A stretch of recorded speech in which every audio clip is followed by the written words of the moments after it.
Let's review a couple of things with the Misprint project. I know some of you have been out quite a bit for this particular assignment, but the plan is you'll keep working on this project today, and then we will do a midpoint, like mid critique at the end of next class. So if you're not already halfway there, hopefully by the end of next class, you can kind of get there. Again, I know quite a few of you in this particular class have been out quite a bit though.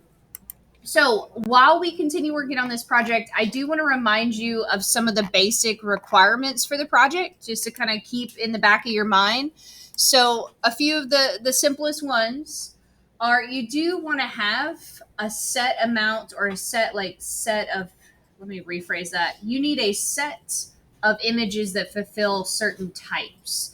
Okay, so you do need some kind of creature that is either an animal, a bug, a fish, an alien, a monster of some kind. Okay, you need a person or a human body part, and those two things need to overlap. Okay, beyond that, what other imagery you use is totally up to you. It can be inanimate objects, it can be just about anything that you would like.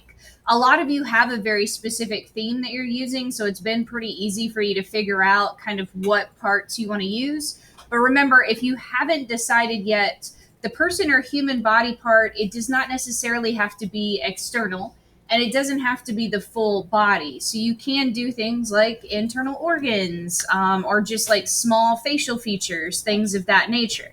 And the creature, animal, bug, fish, those, while they should be like the main imagery of your design, they don't have to necessarily be the same size. They don't have to overpower one another. You can choose what you want to give the most prevalence to, what you want to have stand out and be the largest in the picture. You just have to have both somewhere. Okay, you do need to have some kind of color overlays and underlays. And one of the easiest ways to do that is just with blending modes. And here in a minute, I'm going to go over a couple of like simple things that I think might help you with that process. Somewhere in your design, you also need some kind of pattern of some kind. Okay, a lot of you have told me you plan to use a halftone pattern, which is that nice little kind of like retro dotted sort of comic book-esque pattern that you see on a lot of different things. And that's perfect. You can use that. You can make it in Photoshop yourself if you would like, but you can also just search halftone pattern and you can drag and drop one of these pictures into Canvas and change the color and use it without having to build one if you don't want to build one. It's not super hard to make one, but this is a different option if you want that. Okay. You also need to have some kind of paper effects that create a sense of texture or grain. And one of the easiest ways to do that is just using the dissolve blending mode. And I'll mention that to you here again in just a second. Now, you are required to have text in this design too. And I do feel like because we don't always put that much emphasis on text in this class, a lot of you have kind of neglected that part of the assignment a little bit. Remember that you should have text in there that people can actually read and see and in some way goes with whatever your theme is. And within that text, you need at least 3 different types of fonts. Okay, I know for a lot of you, you're using a logo from like a movie, a game, whatever. That's fine. That can count as one type of font, but you need to have at least 2 more. And consider what fonts seem like they go well with your particular design. Most different types of posters and imagery like that, they use multiple types of fonts and they blend them together. They create different stacks of different types of fonts. They just give it a sort of more unique kind of commercial look to it. So think about different fonts and also different font sizes and what would just be relevant to your general design. Okay. I did mention to you before too, one of the easiest ways to create this effect in Photoshop is to start with some images that aren't completely color. Okay, I know a lot of you are using things that are from like movies and TV shows, and typically those are photos that are in color. But if you can find a few that are just black and white illustrations, or if we can turn it into a black and white photo that has really high contrast, it will make it easier for you to do some of those kind of layering and blending effects with the blending modes that make it a little bit easier to see through. And this is a good assignment to pick out some weird fonts that you, whatever your theme is. Most of the time we want to choose fonts that are like really easy to read so people can quickly kind of understand what the message is. But for this particular assignment, a more unique font might be better, a more display style font. Okay. So I know most of you have kind of, again, got a really good progress start on your design. But I do want to remind you there are lots of free textures on Google. And there are a lot of ways to easily add these kind of effects that make it look like it's printmaking. I simply searched paper texture, and you could find some that have really like deep textures to them that are really intense. You can also find some that are just really subtle, and they'll just add a sort of aged quality to your design if you add blending modes and things to them. So consider finding some textures online. You don't have to build everything yourself. And you can Google all kinds of different types of textures. So like if you want, I don't know, like a metal texture, for some reason that suits whatever your theme is. Yeah, we can make gradients, but getting all of those little like scratches and those little lines that you see in different types of metal along with the actual reflections can be really hard. So if it's easier for you to find an image, find an image. Okay. Another simple thing you could do, a lot of you do have, I don't know if grungy is the right kind of word, but like you do have a kind of word am I looking for here? A lot of you pick themes that are like scary and sort of grotesque in nature. They're like films that are horror films, or, you know, shows that are kind of like bloody. Okay, you can look for things like grunge textures, and they'll give you a lot of that really just sort of like gritty, I don't know, not specifically horror, but just sort of like dirty and like, you know, apocalyptic kind of texture to it that just feels like it's extra aged and worn out. So consider some of those as well. If you know that like your character has certain types of textures in their costume or things of that nature, think about what those textures might look like. But those are super easy ways to add a little bit of something extra. And you don't have to use the texture across the whole design. You can create a mask that just sits on certain parts of your design. So it doesn't have to be everywhere all at once. Um, Aside from that, I did build for you. A lot of you have different kind of effects that you're going for in your designs. So I did build a short page that has some tutorials in here on things like how to make halftone. And I know a lot of you know how to do that already. There's one that's very similar that lets you kind of create more of a like striped line effect, kind of similar to what you see on money. You can also do a woodcut effect. So if you are somebody that has a full color photo, you just couldn't find a black and white image, and it's been really difficult for you to kind of get the look that you want, you can use this effect to turn that photo into something that is more stylized if that's what you need, if that's what you're going for. Okay, you can also do ones that just kind of feel like they're really rugged and overlaid. You could do a risograph, which tends to have a lot of different blended colors layered on top of each other. That's a very classic screen printing sort of look. Okay, and then there's also a few on here like photocopying textures, how to make your fonts look like they're kind of smudged, or they have a little bit of a bleed to them, like they're actual ink. And then there's some different overlay ones down here. So again, not all of these are relevant to each of you, but some of you have said that you're going for more of a certain type of look. And if those are helpful, they're there.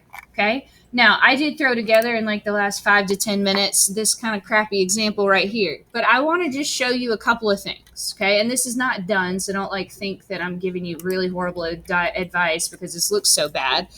But in here, I'm going to turn off a few things for a second. I do have a halftone texture already. So I've got several different layers that are just this solid color background. And one of them is a very simple texture like this. It's even pixelated and looks kind of crappy up close. But on top of some different colors that have different blending modes on them, it just sort of starts to give it a slightly more worn and aged kind of look, kind of like newspaper print has those dotted ink lines and things like that. And each one of these layers has a different type of blend mode on it that allows them to kind of overlay in different ways. Okay, another simple thing you can do is find things that you can kind of cut out. Like I picked this particular picture here. It's not an amazing quality picture, and it's a really kind of cheesy, generic illustration to begin with. But I can easily use this with a blending mode to kind of create something that's a little bit more subtle and that fades in a little bit more. So you could try easy things like you can do dissolve or darken. You could try things that actually mess with the color or that subtract and divide from it. Okay. But a lot of times I like to use overlay because it lets you see some of that color through there that's underneath. Like the black lines on the right hand side of this particular pattern here, if I turn on overlay, they start to get kind of navy. They pick up some of those blues and the purple. But you can play with these different things. Just don't forget that you can also adjust things like the opacity. Okay. And for this particular project, I'm not usually a huge fan of the filters that are in in Photoshop. But filters are perfect for this assignment. Okay. Just don't overdo it. Don't go crazy. But remember, on any layer, and if you do have a layer that is a smart object, you might have to rasterize it to where it's pixels just by right clicking on it and choosing rasterize. But you can go up to filter at the top. And I usually just open up the filter gallery. Okay. And it'll open like this big old window that looks kind of like this. Let me see if I can shrink this a little.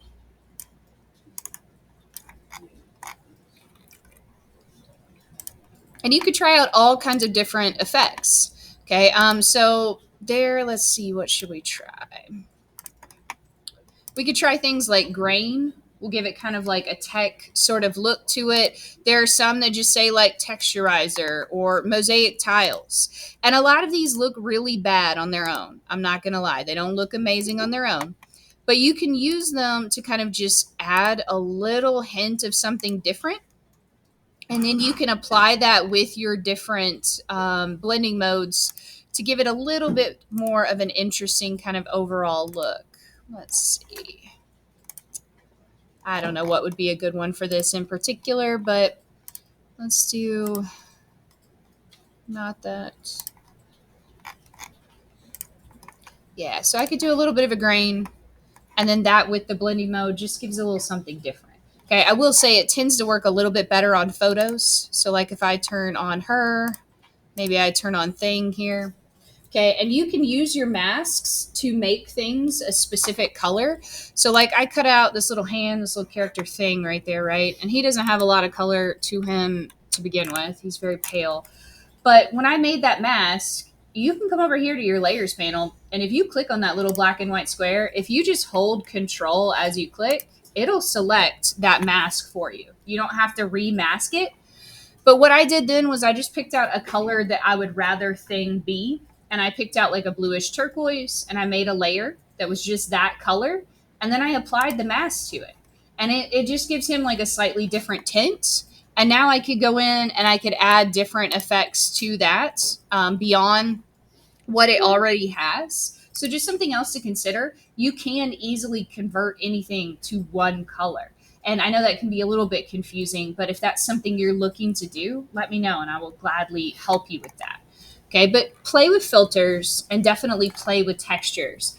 I do think a lot of you so far, you have a lot of really great components. The trick, once you've figured out what all you want to put in there, is deciding how you're going to lay them out, how large you want everything in relation to one another, and what you want to stand out the most. I think a lot of you are going to have to decide to make some things more transparent or smaller or just less overpowering to make sure that you can still see the main things that you want to see in your particular picture.